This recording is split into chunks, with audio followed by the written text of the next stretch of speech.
तो आइए भाई, आज हम देखते हैं pair of linear equation in two variables की जो सीरीज है उसी को आगे बढ़ाते हैं और आगे और चीज़ें देखते हैं, क्योंकि आपने पिछले वाले वीडियोज में कुछ चीज़ें कवर अप कर लिया है। कैसे आपने वीडियो देखा था कि उसमें कैसे क्वेश्चन सॉल्व करना था, तो उसमें आपको हमने दो मेथड बताया था। एक था सब्स्टिट्यूशन मेथड और दूसरा था एलिमिनेशन मेथड। ठीक है, तो वहां पर आपने बहुत अच्छे तरीके से सीख लिया था। हमने क्वेश्चन भी दिया था और हमने उसमें होमवर्क भी दिया था कि आप उसको करिएगा, नहीं समझ में आएगा तो बताइएगा। तो आई होप आपको सभी को समझ में आ गया होगा और सभी ने कर भी लिया होगा। यहाँ पर हम उसी के आगे सीरीज बढ़ाते हैं और देखते हैं कि उसके आगे कैसे क्वेश्चन और किस मेथड से उसको हम सॉल्व कर सकते हैं, अगर हम कर सकें तो।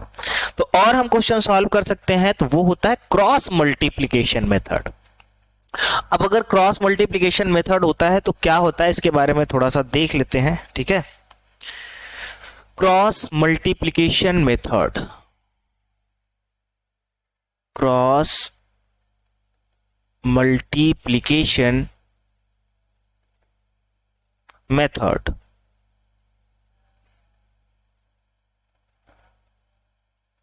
ठीक है। तो क्रॉस मल्टीप्लिकेशन मेथड क्या होता है भाई, देख लीजिए इसको भी। तो क्रॉस मल्टीप्लिकेशन मेथड में क्या होगा, आपके पास दिया होगा एक equation a1x plus b1y plus c1 equals to 0 and second one is the a2x plus b2y plus c2 equals to 0। अच्छा, अगर इसकी बात करें तो ये होता क्या है, तो इसको अगर हम बोलेंगे तो ये होगा क्या, हमारा standard formula of linear equation in two variable. ठीक है, अब क्योंकि यहां पर हमको क्वेश्चन में दिया गया था पेयर ऑफ लीनियर इक्वेशन, इसलिए हमने टू पेयर्स लिए हुए हैं इसके। इसमें एक ये इक्वेशन हो गया, equation number 1 that is first, and equation number second हो गया। ठीक है, दो इक्वेशन आपके पास हो गया। अभी आपको करना है इसको सॉल्व। ब्लर आ रहा है, चलिए आगे देखते हैं, थोड़ा सा प्रॉब्लम है उसको देखिएगा। तो अभी आपके पास आ गया है ये, और आपको सॉल्व करना है इसको किससे, क्रॉस मल्टीप्लिकेशन मेथड से। तो क्रॉस मल्टीप्लिकेशन मेथड में करना क्या होगा, सपोज दैट आपको यहां पर ये दे दिया गया है दो इक्वेशन। तो सबसे पहले आप लिखेंगे x upon equals to y upon equals to 1 upon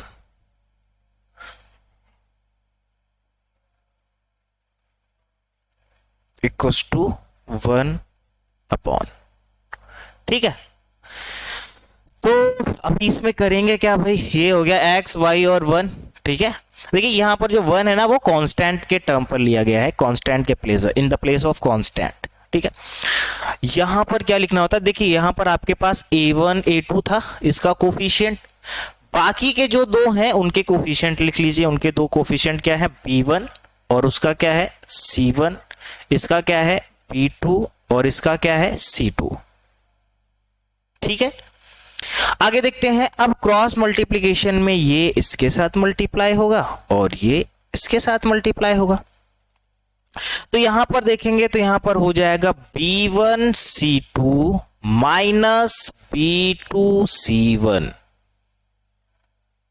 बहुत ही अच्छे तरीके से इसको समझिएगा, बहुत ही अच्छे तरीके से करना क्या है, जो x है उसको छोड़ करके बाकी के जो दो हैं उनके कोफिशिएंट या उनके कांस्टेंट टर्म्स आपको यहां पर लिख लेने हैं और क्रॉस मल्टीप्लिकेशन कर देना है।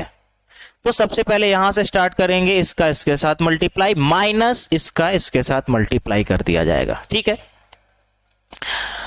आगे देखिएगा। अब हम लेंगे y, तो क्योंकि y है तो इसके बाद क्या है c1 एंड c2, और यहां पर क्या है a1 एंड a2। ठीक है, c1 and c2, a1 and a2।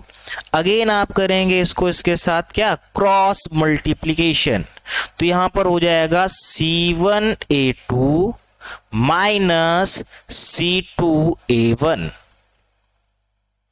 c1 a2 minus c2 a1।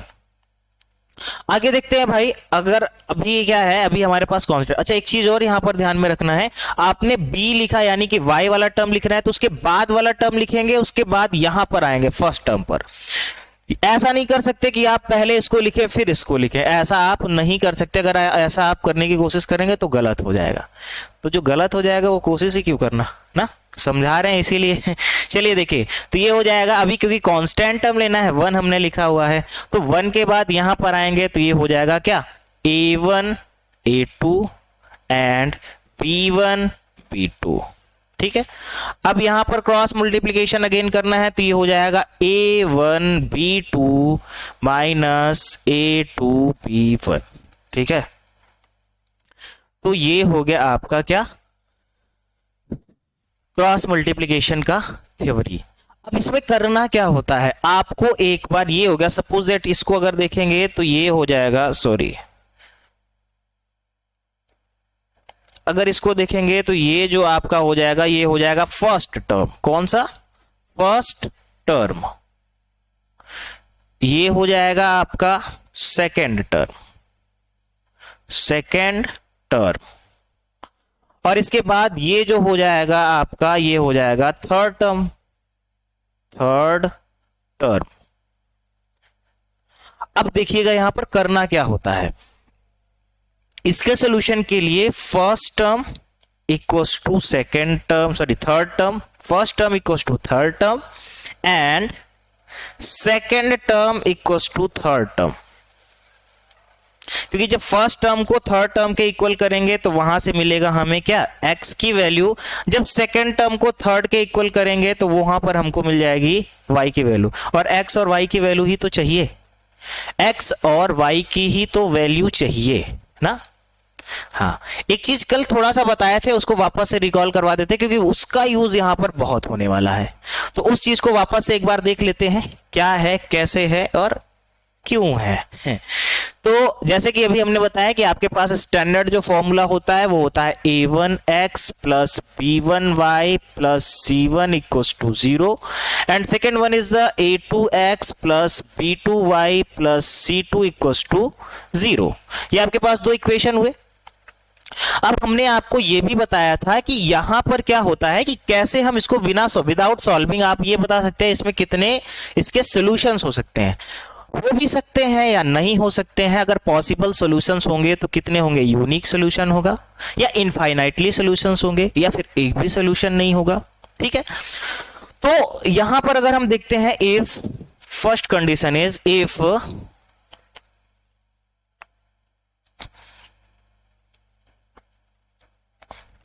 if a1 upon a2 is not equals to b1 upon b2। अगर ऐसा होता है कि a1 और a2 यानी कि जो x के कोफिशिएंट हैं उनका क्या, ratios not equals to b1 upon b2। b1 और b2 क्या है, y के कोफिशिएंट है, इनका जो रेशियोज होगा, अगर वो दोनों इक्वल नहीं होते हैं, क्या, अगर वो दोनों इक्वल नहीं होते हैं तो फिर इसके क्या हो जाएंगे, यूनिक सॉल्यूशंस हो जाएंगे। Unique solution, unique solution.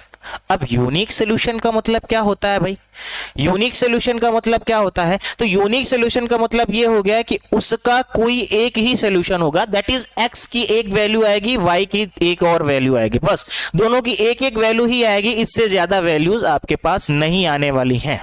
ठीक है, अब अगर यहीं पर अगली सीरीज में देखेंगे तो second one is the second, if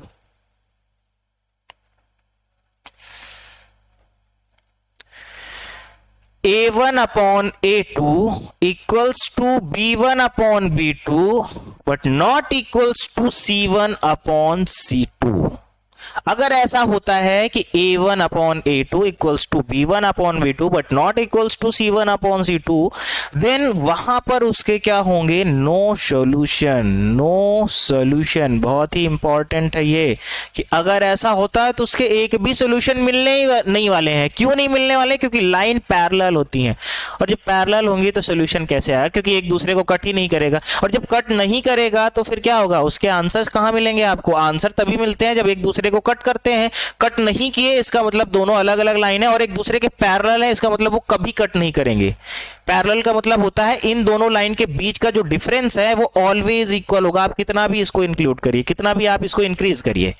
ठीक है, तो उसके क्या होंगे, नो सॉल्यूशंस होंगे, एक भी सॉल्यूशन नहीं मिलने वाला। And third one is the if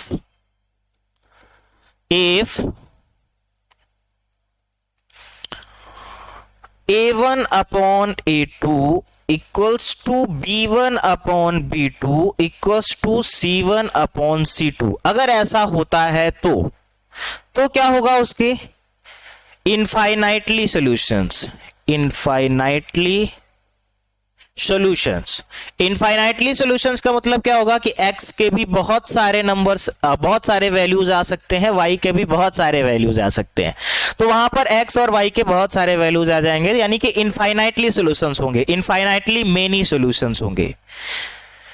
ठीक है, तो ये हो गया क्या आपके पास। अच्छा, ये इनफाइनाइटली मेनी सॉल्यूशंस कैसे होता है, एक लाइन है उसी के ऊपर एक और लाइन आ गया, अब बहुत सारे पॉइंट, क्योंकि एक दूसरे के ऊपर ही है लाइंस, तो इसमें बहुत सारे पॉइंट्स होंगे, बहुत सारे पॉइंट्स होंगे, बहुत सारे पॉइंट्स होंगे जिसके आंसर होंगे, क्योंकि x के भी बहुत सारे पॉइंट्स होंगे, y के भी बहुत सारे पॉइंट्स होंगे, क्योंकि एक दूसरे के ऊपर ही है, यानी कि हर एक पॉइंट पर उसमें क्या होंगे, सॉल्यूशंस होंगे, हर एक पॉइंट पर उसके सॉल्यूशंस होंगे, इसलिए इसके क्या हो जाते हैं, इनफाइनाइटली मेनी सॉल्यूशंस होते हैं।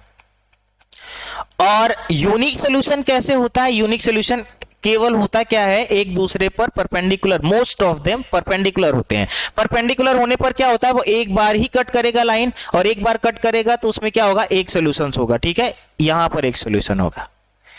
चलिए आगे देखते हैं, तो ये समझ में आ गया होगा। ठीक है, अब इसका यूज अभी आगे करना है, कैसे करना है वो हम आपको बताते हैं। ठीक है, आपके पास हम यहां पर दो क्वेश्चन लेते हैं, जैसे कि नॉर्मली करते हैं, दो क्वेश्चन लेते हैं, दो क्वेश्चन आपको सॉल्व करके बताते हैं, और उनमें से देखते हैं कि कैसे क्या सॉल्यूशन इसका आता है।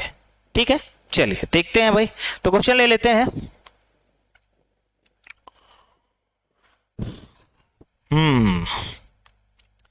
क्वेश्चन हमारे पास दिया गया है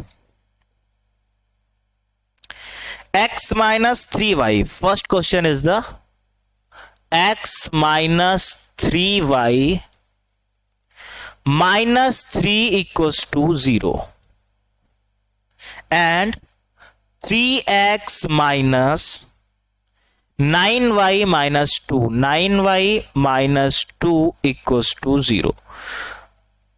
दो इक्वेशन हो गए हैं आपके पास।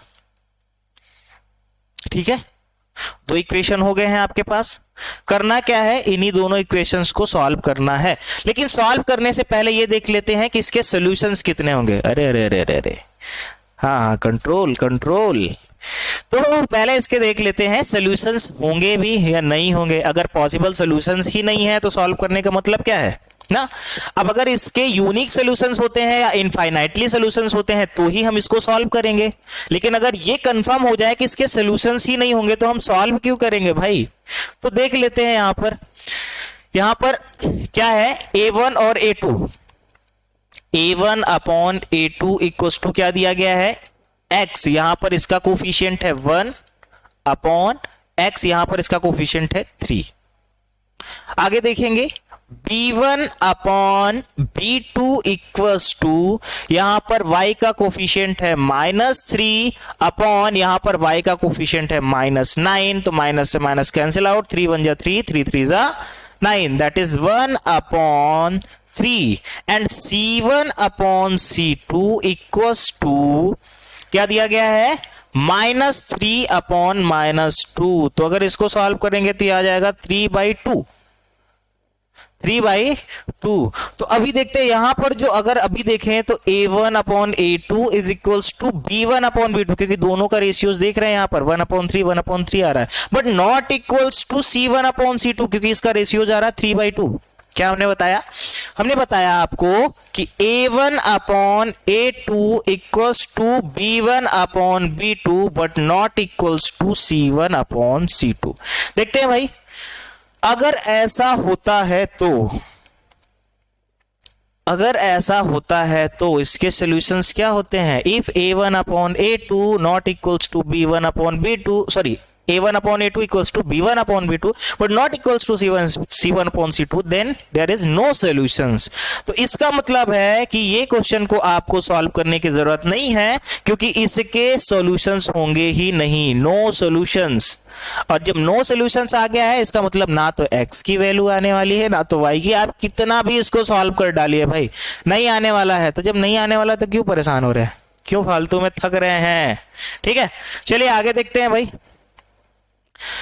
अभी ये समझ में आ गया है, अभी दूसरा क्वेश्चन लेते हैं और एक सॉल्व करके दिखाते हैं, ठीक है, और उसको भी समझने की कोशिश करते हैं, पूरी कोशिश करते हैं। चलिए,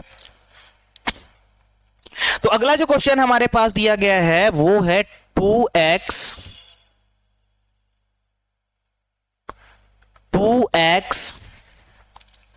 plus y equals to 5 and 3x plus 2y equals to 8। ये हो गया आपका equation number first and there is a equation number second. आपके पास दो इक्वेशंस दिए गए हैं।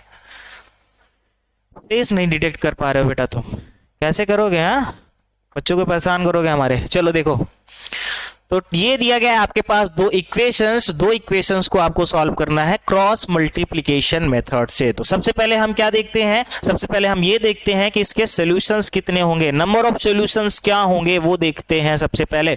तो इसके सॉल्यूशंस अगर हमको देखना होगा तो हम करेंगे क्या, इसमें यहां पर देखेंगे और यहां पर लिखा जाएगा क्या, a1 upon a2 that is 2 upon 3 equals to, दूसरा दिया गया है 1 अपॉन 2 जो कि इक्वल नहीं है, 2 अपॉन 3 इक्वल्स टू 1 अपॉन 2 जो कि इक्वल नहीं है, that is a1 upon a2 is not equals to b1 upon b2। और अगर ऐसा होगा बेटा तो इसके सॉल्यूशंस क्या होंगे, यूनिक सॉल्यूशंस। क्या होंगे, यूनिक सॉल्यूशंस। वीडियो में पीछे जाइए और वहां पर देखिए यूनिक सॉल्यूशंस क्यों है ना।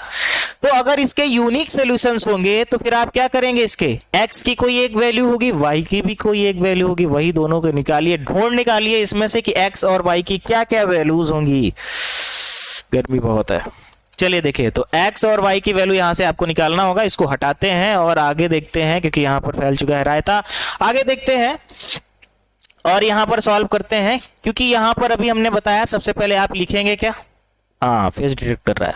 सबसे पहले आप लिखेंगे क्या, सबसे पहले आप लिखेंगे x अपॉन, फिर आप लिखेंगे y अपॉन, फिर आप लिखेंगे 1 अपॉन, ठीक है, बहुत सारे अपॉन हो गए। अभी इसके बाद करना क्या होगा, इसके बाद आपको करना होगा भाई, यहां पर जो हमने बताया कि x के बाद के जो कोफिशिएंट हैं वो लिखिए आप 1 अपॉन, सॉरी अपॉन कैसे बोल रहे हैं भाई, 1 और यहां पर 2 है।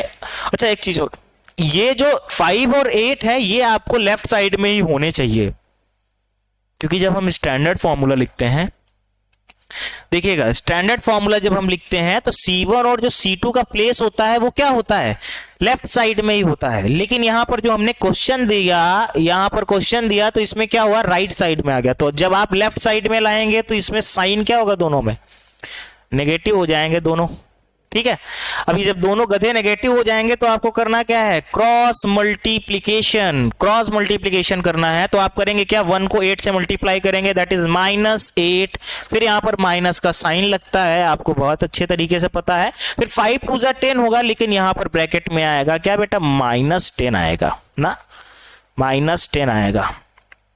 आगे अगर बात करेंगे तो अभी y है तो आप क्या लिखेंगे, सबसे पहले कांस्टेंट टर्म, फिर अपॉन लग गया, अरे यार, सबसे पहले आप लिखेंगे कांस्टेंट टर्म, और कांस्टेंट टर्म के बाद जब आपका a1 और a2 आएगा तो यहां पर हो जाएगा 2 और 3, और अगेन आप क्या करेंगे, इनका क्रॉस मल्टीप्लीकेशन। तो 5 का 3 से करेंगे मल्टीप्लाई, तो 5 3 हो जाएगा 15, तो -15 माइनस का साइन लगाएंगे और यहां पर हो जाएगा 8 2 16, 8 2 क्या 16 हो जाएगा। अच्छा सॉरी, यहां भी माइनस का साइन लगेगा भाई, तो ये -16 हो जाएगा, सॉरी, ठीक है। तो ये हो जाएगा -16 एंड 1 दिया गया है, तो 1 में आप क्या करेंगे, कांस्टेंट टर्म के लिए आप लिखेंगे a1 upon a2 that is 2 और 3, b1 and b2 that is 1 and 2, और आप करेंगे इनको क्रॉस मल्टीप्लाई, तो यहां पर हो जाएगा 2 2 जा 4 माइनस 3 1 जा 3। इतना समझ में आया? कोई प्रॉब्लम इतने में होनी भी नहीं चाहिए, क्योंकि सब कुछ अभी अभी बता चुके हैं आपको। अब इसके बाद करना क्या है, हमने बताया कि अगर आपको यहां पर फाइंड आउट करना है, अगर आपको यहां पर फाइंड आउट करना है x की वैल्यू, किसकी वैल्यू, x की वैल्यू, तो ये हो जाएगा x upon -8 and minus minus हो जाएगा +10 इक्वल्स टू, वहां पर दिया गया है 1 अपॉन 4 माइनस 3। ठीक है, इसको अगर सॉल्व करें तो ये हो जाएगा x अपॉन 2, क्योंकि 10 में से -8 माइनस करेंगे तो वो हो जाएगा 2 equals to 1 upon 4 minus 3 that is 1 हो जाएगा। अब यहां पर आप क्रॉस मल्टीप्लीकेशन कर लीजिए, x का मल्टीप्लाई 1 के साथ, 2 का मल्टीप्लाई 1 के साथ, so x equals to, you can say x equals to 2, तो x की वैल्यू यहां से क्या आ गई है, 2 आ चुकी है मेरे बच्चों। आगे देखते हैं, y इक्वल्स टू, यहां पर है माइनस का 15 एंड माइनस माइनस प्लस हो जाएगा 16 इक्वल्स टू, राइट साइड में आप डायरेक्ट 1 अपॉन 1 लिख सकते हैं, क्योंकि यहां पर 4 माइनस 3 दिया गया है, तो आप लिख देंगे इसको डायरेक्ट 1 अपॉन 1। ठीक है, तो आगे इसको सॉल्व करते हैं, तो ये हो जाएगा बेटा क्या, y अपॉन, यहां पर 15 में से 16, क्योंकि 16 प्लस है 15 माइनस है, तो 16 में से 15 माइनस करेंगे तो आंसर क्या आता है, 1 आएगा, equals to 1 upon 1। Cross multiplication करेंगे तो y इक्वल्स टू क्या हो जाएगा, 1। तो यहां से समझ में आ गया होगा कि कैसे इसको करना होगा आपको सॉल्व, कैसे आपको करना होगा इसको सॉल्व। ठीक है, जैसे एक स्टूडेंट होना इजी नहीं होता है, क्योंकि उसको बहुत सारी चीजें पढ़नी होती हैं, बहुत सारी चीजें देखनी होती हैं और बहुत सारी चीजें याद रखनी होती हैं, वैसे भी टीचर होना भी इतना आसान नहीं होता ना, कि इतनी गर्मी में पढ़ाना होता है और सबको समझाना होता है, और उसके बाद नहीं समझ में आए तो उसमें भी गलती किसकी है, टीचर की। पता नहीं कैसे समझाए सर, समझे में नहीं आया है, हमारी गलती ही होगी, आपकी कोई गलती नहीं होगी कि आपने समझा नहीं, हमने कैसे समझाया इस वजह से आपको समझ में नहीं आया, उसमें भी हमारी गलती है। सच अ टफ टास्क।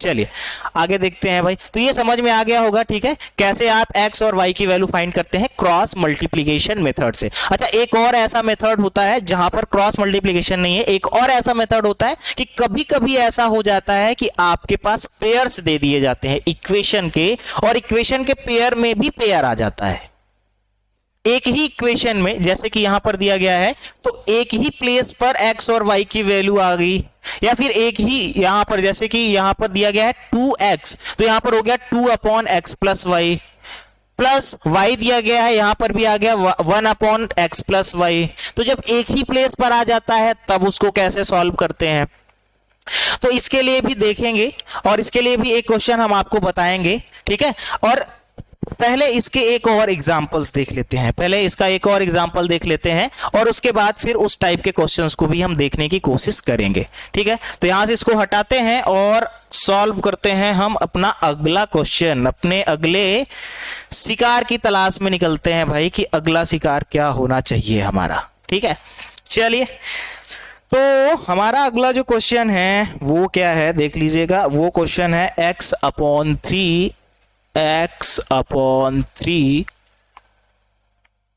सॉरी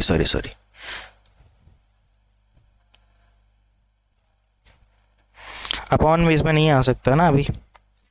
देखिएगा, अगला क्वेश्चन है थर्ड क्वेश्चन हमारे पास दिया गया है x minus 3y -7 equals to 0 and 3x minus 3y minus 15 equals to 0। तो ये आपके पास दो इक्वेशन है, equation number first and second equation. ठीक है, एक बात बहुत पूछा जाता है हमसे, वो ये है कि आप इतना सीरियस होके क्यों पढ़ाते हैं भाई, बहुत कमेंट आता है, बहुत फोन करते हैं बच्चे, बहुत बहुत बहुत। अब है क्या ना कि ऐसा कुछ होता नहीं है यार, हंसे क्या, किसको देख के हंसे, यहाँ सामने कैमरा हुआ ये तो और देख के डरवाता है हमको, ठीक है।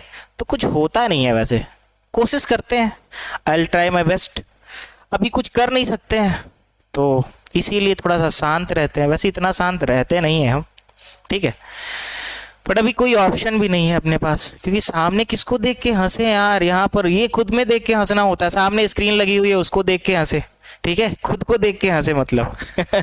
चलिए देख रहे हैं, तो यहाँ पर सबसे पहले देख लेते हैं इसके सॉल्यूशंस कितने होंगे, नंबर ऑफ सॉल्यूशंस। एक तो ये फेस नहीं डिटेक्ट करता, इसको तोड़ना पड़ेगा अभी, तो ये हो जाएगा 1 और upon 3, that is a1 upon a2 equals to यहाँ पर हो जाएगा -3 अपॉन 3। अगर इसको देखेंगे तो ये हो जाएगा 1 अपॉन 1, तो 1 upon 3 is not equals to 1 upon 1, that is क्या होगा इसका भी बेटा, यूनिक सोल्यूशन होगा। क्या, यूनिक सोल्यूशन होगा, यूनिक सोल्यूशन होगा। अब यूनिक सोल्यूशन होगा तो इसको कैसे करेंगे सॉल्व, अभी अभी आपने देख लिया है, तो वापस से चलते हैं हम उसी जगह पर और करते हैं इसको सॉल्व, ठीक है। चलिए तो इसको वापस से करते हैं हम सॉल्व। सबसे पहले आप करते क्या है, सबसे पहले आप यहां पर लिखते हैं x अपॉन, ठीक है, फिर आप लिखेंगे यहां पर y अपॉन, फिर यहां पर आप लिखते हैं 1 अपॉन, ठीक है। ये लिखने के बाद आप क्या करेंगे, यहां पर आप लिखेंगे b1 एंड b2 और यहां पर लिखेंगे C1 एंड C2 और करेंगे यहां पर क्रॉस मल्टीप्लाई। क्या करेंगे, क्रॉस मल्टीप्लाई, ठीक है। तो 15 3 जा 45, क्योंकि साइन दोनों में माइनस माइनस है तो प्लस हो जाना है, माइनस 7 3 जा, क्योंकि दोनों में साइन माइनस माइनस है ना, तो दोनों प्लस हो जाएगा, और 7 3 जा 21,